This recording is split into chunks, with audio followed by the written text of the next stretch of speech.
جب تک آپ سسٹم کو ڈیپ ڈگ نہیں کرتے اس وقت تک آپ کو یہ ایشو سمجھ نہیں آ سکتا. یہ مسئلہ کوئی ایک جنگ کا نہیں ہے, ایک پورے سسٹم کا ہے, پولیٹیکل سسٹم آف اسلام کو ڈیمیج کرنے کا ہے. دریائے فرات کے کنارے حسین ابن علی 70 سے زیادہ اپنے ساتھیوں کے ساتھ مظلومانہ شہید کر دیے جائیں, نبی علیہ السلام کی اولاد, اور آپ کی وفات کو صرف 50 سال گزرے, اور وہ شخص جو جنتی نوجوانوں کا سردار ہے, جامعہ ترمذی میں حدیث ہے صحیح سند کے ساتھ, اور آپ کے یہ ٹاپک ڈسکس نہ ہو. ڈسکس تو ہونا ہے. اب آپ دیکھیں جو وقت گزرتا جا رہا ہے یہ زیادہ ڈسکس ہو رہا ہے. اس پہ آپ مٹی نہیں ڈال سکتے. ہم ہیں اولو العلم قائما بالقسط, یہ ہماری مجبوری ہے, کیونکہ میں نے پبلکلی دعوت دینی ہوتی ہے. میری مجبوری ہے کہ مجھے 2 نمبری کو 2 نمبری, 1 نمبری کو 1 نمبری ماننا پڑے گا. یہ تو آپ لوگ ہیں نا کہ آپ کے مولویوں نے اپنی پبلک میں بیٹھ کے تقریر کرنی ہوتی ہے. ہماری تقریر تو جاتی ہے پوری دنیا کے اندر. لوگ جناب پورے مؤدب اچھا لگا کے نا بیٹھے ہوتے ہیں کہ کہاں انجینئر صاحب غلطی کرے تو ان کو پکڑے. اب میں کیسے 2 نمبری کر دوں کہ جی حضرت معاویہ رضی اللہ تعالیٰ عنہ اگر ممبروں پر سب و شتم کروائیں تو جائز حضرت علی پہ, اور رافضی کروائیں تو حرام.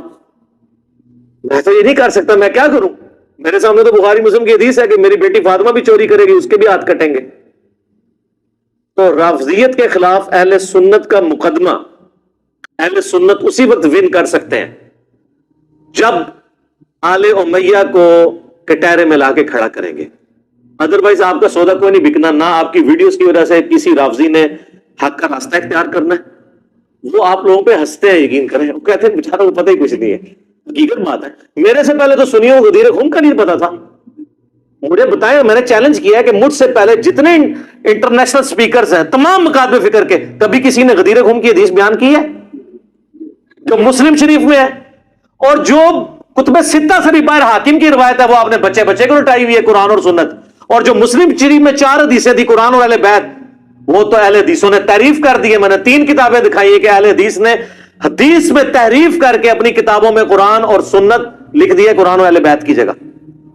ایکس ڈی کیمرے میں دکھایا. آپ کے تو علماء تحریف کر کے علماء یہود کا کردار ادا کر رہے ہیں. آپ لوگوں نے کہاں غدیر خم بتانی تھی؟ وہ تو میں نے بتائی ہے کہ صحیح مسلم میں 6225 سے لے کے 6228 تک یہ غدیر خم کی حدیث موجود ہے. غدیر خم پہ بھی آپ کلپ دیکھ لیں. میرا جزید بینیفیشری ہے سسٹم کا. ان کو اگر اسلامک ہسٹری ذرا سی بھی پتا ہو, اہل سنت کی ساری تاریخ کی کتابیں اٹھا کے دیکھ لیں آپ. البدایہ والنہایہ جسے تاریخ ابن کثیر کہتے ہیں, تاریخ طبری اٹھا کے دیکھ لیں, تاریخ ابن خلدون اٹھا کے دیکھ لیں, ابن عساکر اٹھا کے دیکھ لیں, سب میں ڈیٹیل موجود ہیں اور وہ فٹ ان بیٹھتی ہیں بخاری مسلم کی حدیث میں. وہ حدیث بھی اس میں نے لکھی ہوئی ہے کہ کوفے کا گورنر تھا نعمان ابن بشیر, صحابی رسول صلی اللہ علیہ وسلم. جب حضرت حسین علیہ السلام کے بارے میں پتا چلا یزید کو کہ یہ آ رہے ہیں وہاں پہ اور کوفے سے یہ ایک قیام کریں گے اور دعوت حق لانچ کریں گے, سب سے پہلا اس نے ڈیسیژن کیا کہ نعمان ابن بشیر کو کوفے کے گورنری سے ہٹا دیا. یہیں سے اس کی 2 نمبری شروع ہو گئی ہے. ٹھیک ہے, یہ کہتے ہیں پروف دے, پروف آپ کو پتا ہے کیا ہے؟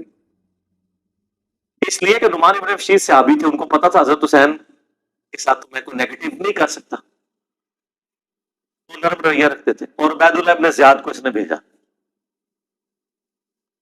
عبید اللہ ابن زیاد ایک ظالم آدمی تھا. صحیح بخاری میں انٹرنیشنل نمبر کے مطابق 3748 نمبر حدیث ہے کہ حضرت حسین ابن علی کا سر کاٹ کر عبید اللہ ابن زیاد کے سامنے تشت میں لا کے پیش کیا گیا. اللہ کی لعنت ہو, تمام فرشتوں کی لعنت ہو, تمام لعنت کرنے والوں کی لعنت ہو جن لوگوں نے حسین ابن علی کو اس طریقے سے شہید کیا. یہ صحیح بخاری شریف ہے 3748 انٹرنیشنل نمبر کے مطابق, جس میں امام بخاری نے حسین کے ساتھ علیہ السلام لکھا ہے. اور آپ لوگوں کے پیٹ میں آج تک درد ہو رہی ہے. دارالاسلام والوں نے تحریف کر کے علیہ السلام کاٹ دیے اس میں سے, لیکن سعودیہ کا جو مکتبۃ شاملہ ہے اس میں موجود ہے, دارالکتب العلمیہ کا جو بیروت کا چھپا ہوا ہے اس میں موجود ہے, اور اہل حدیث کی جو سب سے بڑی سائٹ ہے حدیث کی کتابوں کی sunna.com اس میں موجود ہے, اسلام 360 میں موجود ہے, اور اس میں بھی عربی میں علیہ السلام ہے, اردو میں مولوی نے رضی اللہ تعالیٰ عنہ کیا ہوا ہے. تحریف, یہ ہے تحریف. سر جب آپ چوری کریں گے نا اتنی سی بھی، تو اللہ نے ایک بلا آپ پہ چھوڑی ہوئی ہے. جو مولانا شریف کو بخاری شریف سے باہر نکال کے پھینکتی ہے اور لوگوں کو بتاتی ہے یہ بخاری شریف ہے اور یہ مولانا شریف ہے.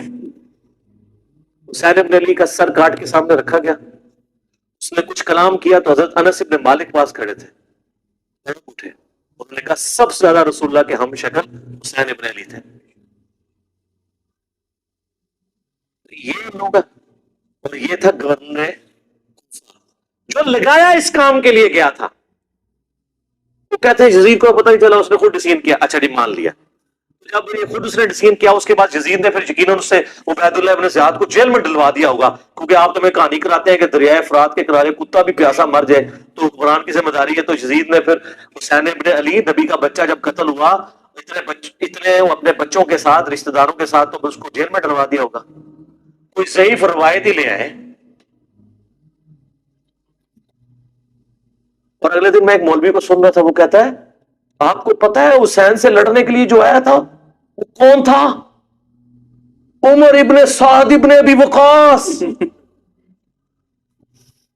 یہ اسی طریقے سے میں کہوں کہ وہ طوفان نوح کے اندر جو غرق ہو گیا، آپ کو پتا ہے کون تھا؟ وہ حضرت نوح کا بیٹا تھا. تو انو میں ہی چپیڑ مار سکنا.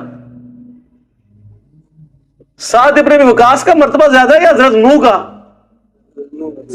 تو آپ دھونس لگا رہے سعد ابن ابی وقاص کی ہمیں رضی اللہ تعالیٰ عنہ. وہ تو اشرم و اشرم میں سے.